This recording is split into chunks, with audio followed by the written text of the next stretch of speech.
তো বন্ধুরা, আজ সকাল সকাল বেরিয়ে পড়লাম আমরা দুজনে বড়বাজারের উদ্দেশ্যে। তা প্রথমে চলে এলাম যাদবপুর স্টেশন, ওখান থেকে টিকিট নিলাম, তারপর চলে এলাম শিয়ালদা। তারপরে কী হলো তোমরাই দেখো। তো আমরা এখন চলে এসেছি শিয়ালদা, এখান থেকে যাব বড়বাজার। তো বড়বাজার ইনি নাকি বলেছে যে অটো যায় এখান থেকে এখন অটো শুনছি আধা ঘন্টা ধরে খোঁজাখুঁজি হয়ে গেল, কোনো অটো পাওয়া যাচ্ছে না। হ্যাঁ, এখন দেখা যাক, যাই সামনে বাসটা দেখি যায় কিনা, ওখানটা গিয়ে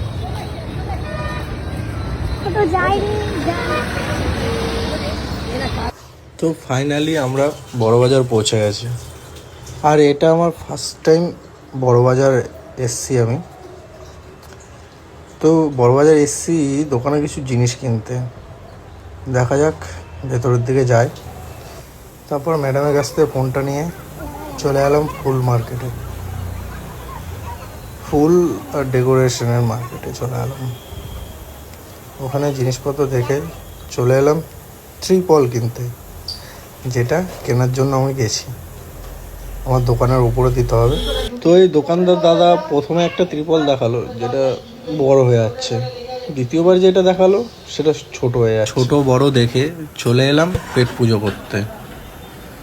এবার পেট পুজো করার পালা। তো সাথে সাথে চলে এলো গরম গরম কচুরি, আর সাথে নিয়েছিলাম একটা লস্যি। যে রোদ পড়েছিল, আমিও লস্যিটা প্রথমে টেস্ট করে দেখলাম, ঠিক আছে। তারপর ম্যাডাম টেস্ট করল।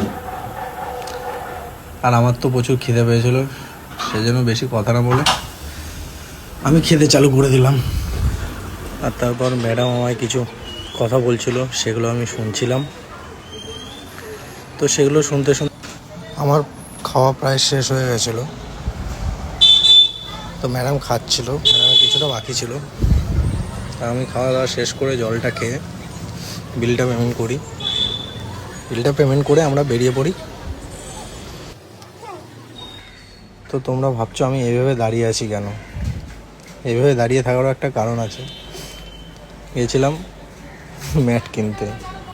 দোকানদার দাদাটা আমাদেরকে দাঁড় করিয়ে রেখে উনি ম্যাটটা আনতে গেছিলো, ওনার দোকানে শেষ হয়ে গেছিলো।